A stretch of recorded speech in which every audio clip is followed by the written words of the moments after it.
और आज जिस तरह की परिस्थितियां जो मसूरी विधानसभा में बनी हुई हैं और हम जैसे लोग अगर सामने नहीं आएंगे तो फिर कौन आएगा।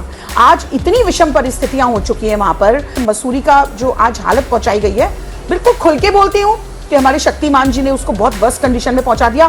15 सालों से शक्तिमान जी राज कर रहे हैं, गणेश जोशी जी, लेकिन उनको कहीं सुध नहीं हुई। और ठीक आपदा से पहले अब इस वक्त जब बरसात हो रही है तब वहां पे काम चल रहे हैं। मैं यही सवाल शक्तिमान जी से कर रही हूँ कि शक्तिमान जी 15 साल में पानी की व्यवस्था नहीं बना सके, जबकि हमारे पास धारा शुद्ध जल शुद्ध पानी की कोई कमी नहीं है।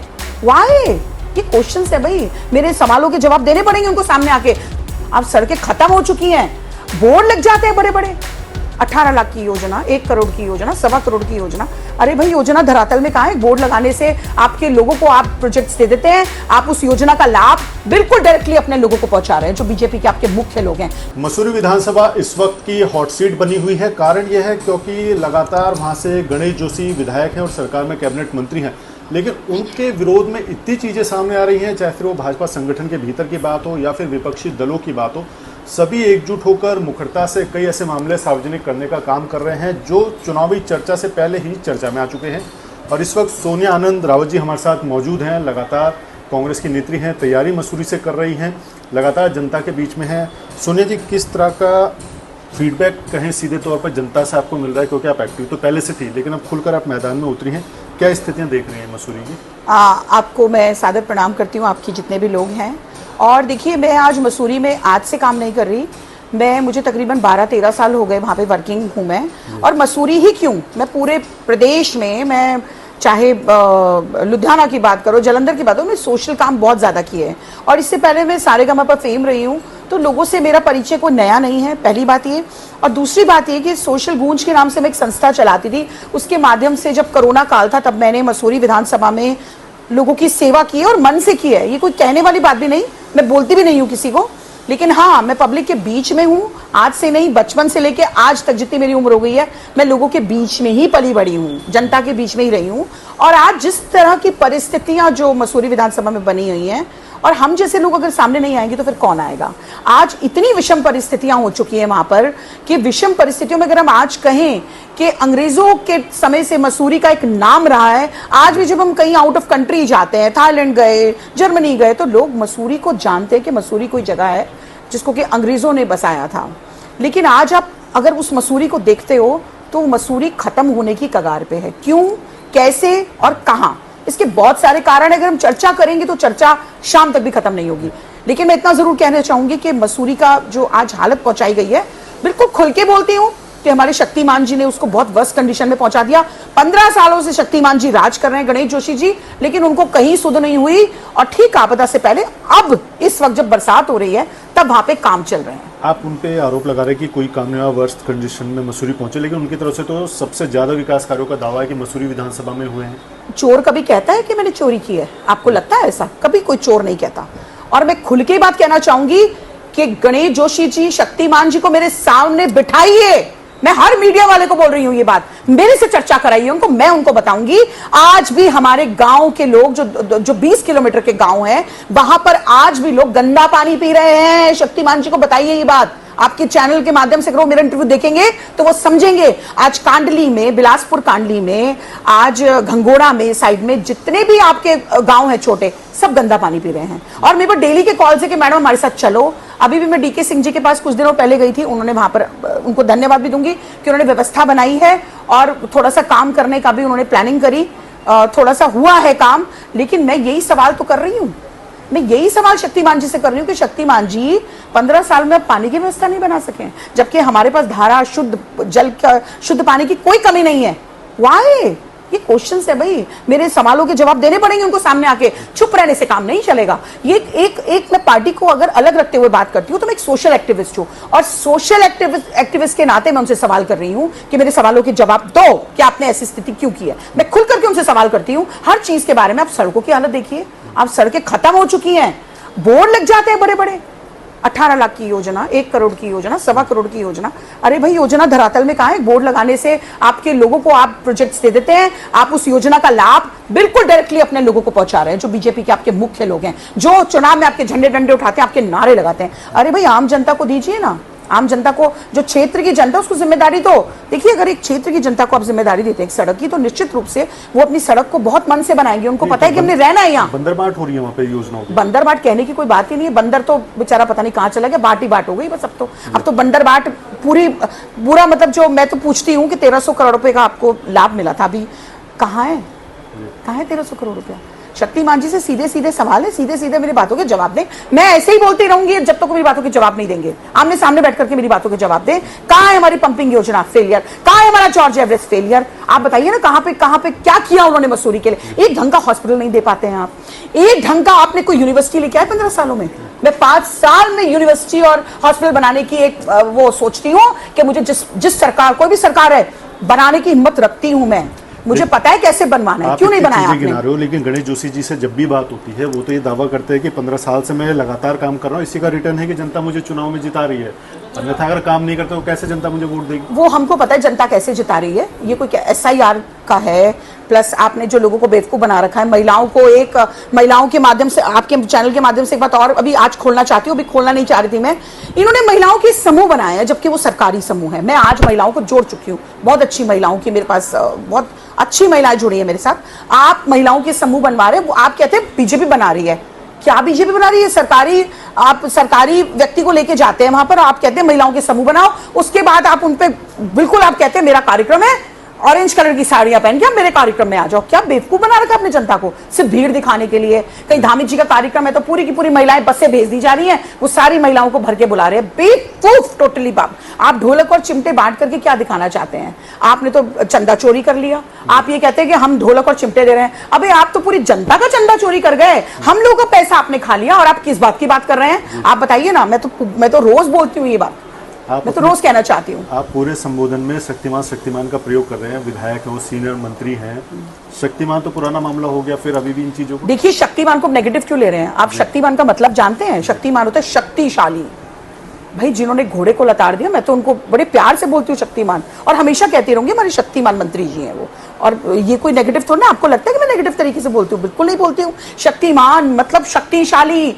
अगर, लेकिन मैं ये बात जरूर कहना चाहूंगी, ये शक्ति उनको जो उन्होंने कहीं और प्रयोग करी है, ये शक्ति उनको विधानसभा में यूज करनी चाहिए थी, जो उन्होंने नहीं की। तो इस बात का मुझे दुख रहेगा कि यही शक्ति अगर उन्होंने विधानसभा में लगाई होती तो आज विधानसभा की परिस्थितियां ऐसी नहीं होती। इसलिए मैं उनको बड़े प्यार से कहती हूँ। आप बार बार कह रहे हैं विकास नहीं हुए, विकास नहीं। सैन्यधाम जैसी बिल्डिंग वहाँ खड़ी हो गई, इतने होटल्स वहाँ पर बन गए, इतने कंस्ट्रक्शन वहाँ पर लगातार हो, तो विकास नहीं हुआ तो क्या चीज है फिर ये? कंस्ट्रक्शन का मतलब जानते हैं? मसूरी जैसी जगह पर अगर 13 मंजिल, मैं तो रोज अपने फेसबुक पे डालती हूँ, आप कैसे पास हो रहा है? पहले तो मुझे जवाब दीजिए। मुझे लग रहा है कहीं आपको 13-14 मंजिल की बिल्डिंग में कहीं आपकी कोई भागीदारी तो नहीं है? है ना? मीडिया, क्योंकि मीडिया सवाल करे उनसे। मीडिया क्यों नहीं पूछना चाहती उनसे सवाल कि कैसे 13-14 मंजिल की बिल्डिंग पास हो रही है? किसकी शय पर हो रही है, मुझे बताइए। और सैन्य धाम की बात रही, सैन्य धाम का खुलासा तो हो चुका है, उसमें क्या घपला हो रखा है? हाई कोर्ट से आप कहते हैं कि हम बच कर आ गए, मेरे पास डॉक्यूमेंट है। क्या बच के आ गए भाई? आपने सैन्य धाम तो एक हमारे सैनिकों का अपमान करने का काम किया, आपने अपमानित किया हमारे सैनिकों को। मैं भी सैनिक की बेटी हूं, आपने हमारा अपमान किया है। और आप सैन्य धाम के नाम पर आपने सैनिकों को बेवकूफ बनाने का काम कर रहे हैं। अग्निवीर योजना आप जो लेकर के आते हैं, उस पर बड़े 4 साल आप हमारे सैनिक जो है बच्चे बेवकूफ बनेंगे, उसके बाद बेचारों के जीवन का पता नहीं कि कहां जाएंगे कहानी, और उसके बाद उनके पास कोई सुविधा नहीं है, कोई भी सुविधा नहीं है।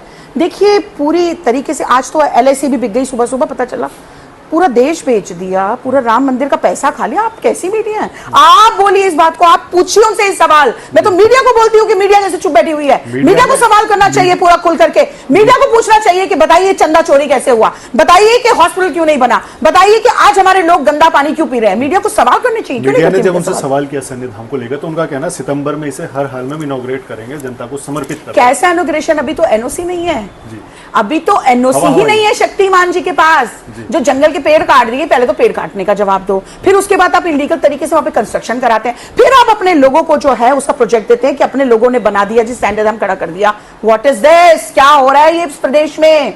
हम जैसी महिलाएं आगे आई हैं और हम ये सवाल करेंगे उनसे, और ढंग से करेंगे। आज जनता से जाके आप ग्राउंड लेवल पे, ग्राउंड जीरो पे जाके आप रिपोर्ट मांगे ना लोगों से। आज लोग क्यों गालियां दे रहे हैं? इसीलिए गालियां दे रहे हैं लोग। जनता क्यों त्रस्त हो रही है? इसीलिए हो रही है भाई। अच्छा, एक सवाल है जो शायद आप उसका जवाब दे न दे। बीजेपी के अंदर भी कुछ तरह का विरोध होने लगा है गणेश जोशी जी का, दावेदार कई। बहुत अच्छा सवाल किया आपने। ये इन सवालों के जवाब मैं अक्सर देती आती हूँ, खुद भी बोल देती हूँ। आप रविंद्र जुगरान जी हैं, अभी आजकल वो बोल रहे हैं खुल के, he is a senior leader from BJP, है ना। उसके बाद अभी देखिएगा आप गामा जी भी खूब खुल के बोल रहे हैं।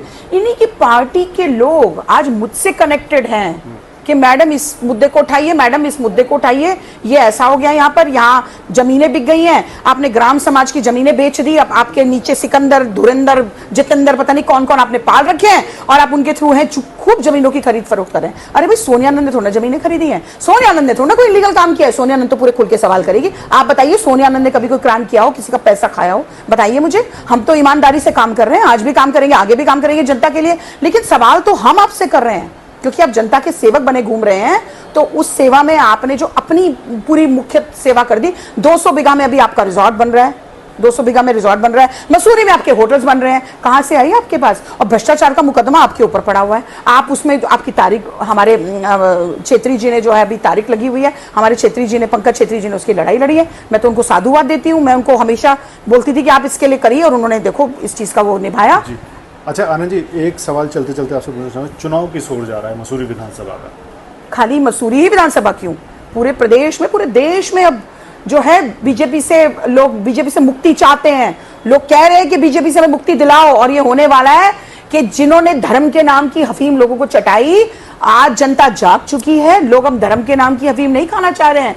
आपने जो है विशेष आप देखिए, मसूरी में भी हमारा एक विशेष समुदाय है, उसके खिलाफ देखिए आप जो है लोगों के मंदिर मस्जिद सब गिराने पे तुले हुए हैं। अरे क्या दिखा रहे हैं आप, क्या दिखा रहे हैं आप, किसको गिरा रहे हैं आप? तो कानूनी देखिए राहुल गांधी जी ने एक बात कही है कि हम पूरे भारत की बात करते हैं, हम किसी विशेष जाति की बात नहीं करेंगे, हम सब एकता के साथ जीना चाहते हैं, हम आपसी प्यार से जीना चाहते हैं, मोहब्बत की दुकान खोलना चाहते हैं। और वो मोहब्बत की दुकान पूरे देश में खुल चुकी है। उस मोहब्बत की दुकान को कोई भी चैलेंज ना करे। अभी जनता 2027 में मोहब्बत की दुकान ही खोलने जा रही है, और वो मोहब्बत की दुकान उत्तराखंड से शुरुआत हो चुकी है। अभी आपने कल का रिजल्ट भी देखा होगा, हमारे एक विधायक बने हैं जो इनके नवीन जी आए थे, जिनके पीछे हजारों गाड़ियों का काफिला था। वो काफिला आज लोगों ने देखा कि आज वहां पे धूल चाटते हुए नजर आ रहे हैं। जो नवीन इनके जो अध्यक्ष हैं वो बोलते थे कि हम किसी अंधे को भी टिकट दे दोगे तो वो भी यहाँ पर जो है जीत जाएगा। अब क्या हुआ, कहां गया वो अंधा बाटे रेवड़ियां।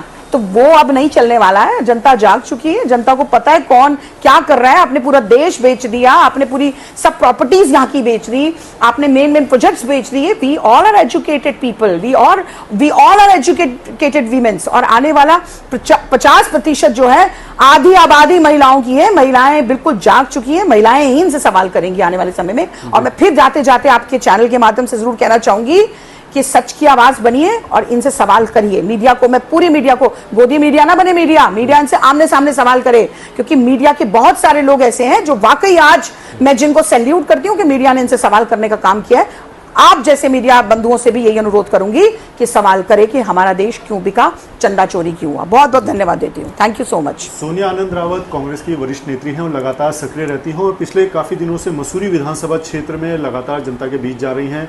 मसूरी से विधायक हैं गणेश जोशी, सरकार में कैबिनेट मंत्री भी हैं, लेकिन अब उनके खिलाफ लगातार माहौल बन रहा है और जिस तरह की तमाम अव्यवस्थाएं मसूरी विधानसभा क्षेत्र में देखने को मिल रही हैं, उसको लेकर मुखरता से जनता भी आवाज़ उठा रही है और पक्ष विपक्ष के लोग भी इस चीज़ को जनता के सामने लाने का काम कर रहे हैं। और आने वाला जब 2027 का विधानसभा चुनाव होगा तो चुनाव किस ओर जाएगा, इसका इंतजार सभी को रहेगा। फिलहाल इतना जरूर है कि तमाम कई बड़े आरोप मसूरी विधानसभा क्षेत्र में मंत्री गणेश जोशी पर लगते हुए नजर आ रहे हैं। अजीत काम्बोज, उत्तराखंड न्यूज, देहरादून। और आज जिस तरह की परिस्थितियां जो मसूरी विधानसभा में बनी हुई हैं, और हम जैसे लोग अगर सामने नहीं आएंगे तो फिर कौन आएगा।